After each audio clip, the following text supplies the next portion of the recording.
Avant de parler de la vie du prophète Muhammad sallallahu alayhi wa sallam, revenons d'abord à l'histoire de sa mère. Elle s'appelait Amina bint Wahb. Amina vivait à la Mecque. Elle appartenait à une famille noble de la tribu des Quraysh, le clan des Banu Zur'a. Elle était connue pour sa dignité, sa pudeur et la noblesse de son caractère. Un jour, elle épousa un jeune homme respecté de la Mecque, Abdullah ibn Abd al-Muttalib.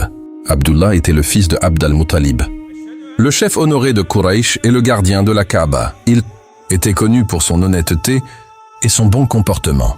Leur mariage était plein de promesses, mais le destin en décida autrement. Peu de temps après leur union, Abdullah partit avec une caravane commerciale vers Yathrib, la ville qui sera plus tard appelée Médine. Mais sur le chemin du retour, il tomba gravement malade.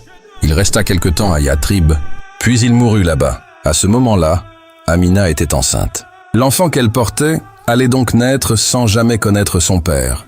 Pendant sa grossesse, Amina raconta avoir vu une lumière sortir d'elle, comme si elle éclairait les horizons vers la région du Cham.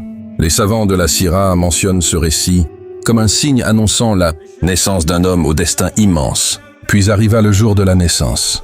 Nous sommes autour de l'an 570, une année connue dans l'histoire arabe comme l'année de l'éléphant. Et c'est cette année-là, à la Mecque, qu'est né Muhammad sallallahu alayhi wa sallam.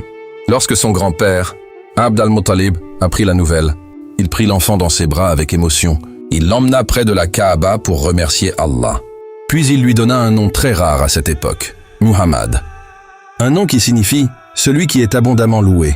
Personne, ce jour-là, ne pouvait encore imaginer que cet enfant deviendrait le dernier messager d'Allah et une miséricorde pour toute l'humanité.